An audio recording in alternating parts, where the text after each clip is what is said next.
Welcome to our living laboratory, where scientists from Epcot and the U.S. Department of Agriculture are exploring innovative ways to produce bountiful harvests now and into the future. Rice.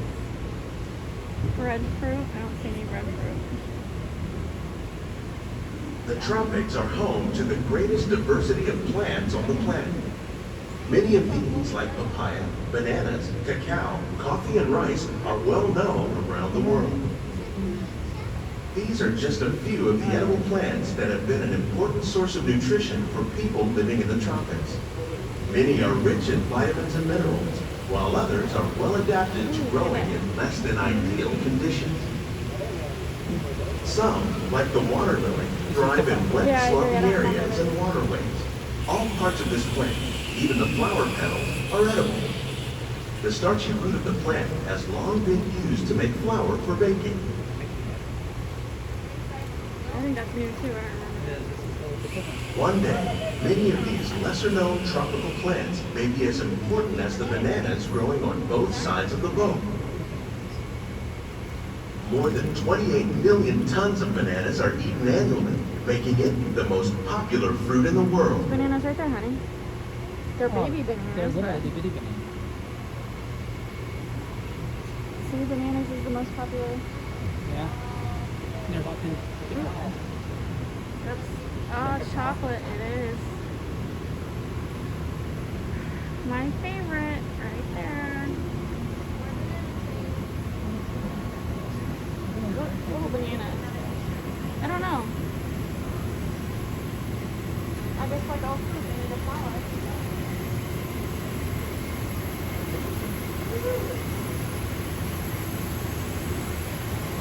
When we mention farming, you probably don't think of fish, but fish farming, or aquaculture, accounts for nearly half of all the seafood consumed globally. Tilapia, bass, and catfish, like the ones you see here, are three of the more popular crops raised by fish farmers. The sustainable system we're using here recycles the water in the tanks. As a result, we're able to save millions of gallons each year. Our small fish farm produces nearly 5,000 pounds of fish each year to serve in restaurants around Walt Disney World. Innovations like this one can play an important role in our efforts to produce bountiful harvests and still protect natural resources.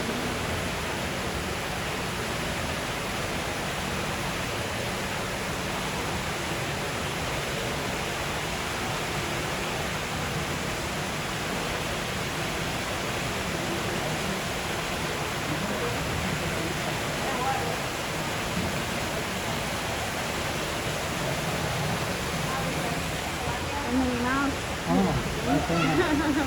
Big shark. Little prawn. Are those prawns or crawdads? You see them? While there are more than 50,000 edible plant species in the world, most of us are only familiar with the handful that make up our everyday diet. The common grains growing here, wheat, maize, sorghum, and millet, plus rice, account for nearly two-thirds of our global food consumption. Learning how to increase yields of these staples is an important goal of research around the world.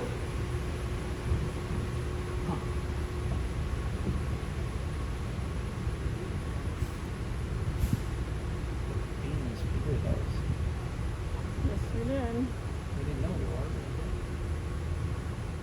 Sorghum. Wheat. I got blue agave over here. Tequila. These plants are definitely on their way up. Innovative growing techniques like these increase yields while more efficiently using resources like water, fertilizer, and pesticides. Yeah. Another innovation at work a lot here better. is our integrated pest management program. By populating our greenhouses with beneficial insects that prey on harmful pests like aphids and flies, we are significantly reducing our Those are some reliance really on long conventional peppers. pesticides. Very nice. We're growing these crops using our nutrient film system. This technique precisely controls and recycles water and nutrients.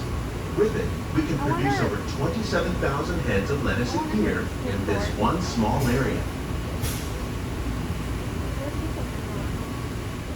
My cucumbers. I've never seen those things before. No, I don't know. I have to look that up. I don't know. Oh, and it's the time of year with pumpkins. They don't always have pumpkins when you come through here. It's the time of year where they're growing pumpkins. Oh my god, there's been like 5 hidden Mickeys throughout this botanical garden delight.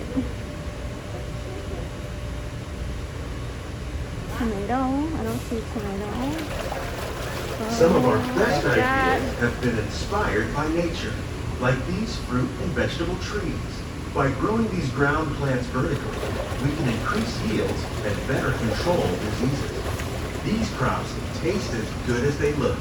In fact, we serve more than 15 tons of produce from our greenhouses in restaurants here at the land every year.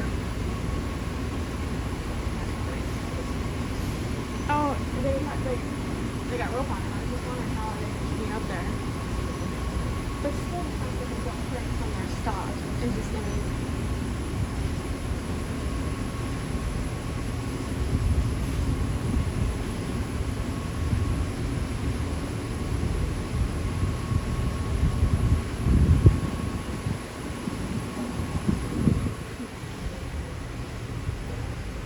Hot pepper. Oh, those are itty bitty peppers. The future of agriculture may include innovative ideas like this vertical growing system. Plants grown in this way use a fraction of the space required by traditional growing methods. That saves water and increases production. The aquaponics system on your left combines hydroponics with aquaculture. The fish provide a natural source of fertilizer for the plants, and the plants help keep the water clean for the fish. It's another great way to produce more while using less. In our lab, Epcot scientists are working with the U.S. Department of Agriculture on a number of innovative projects. The goal of these efforts is to produce higher yielding and better quality plants.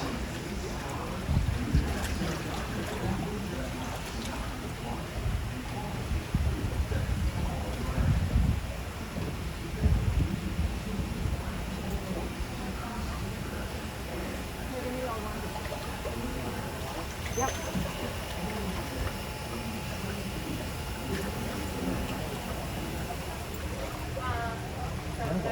Are marigolds edible? Yeah. I don't think they taste very good, but I mean, they gotta be edible if they're here.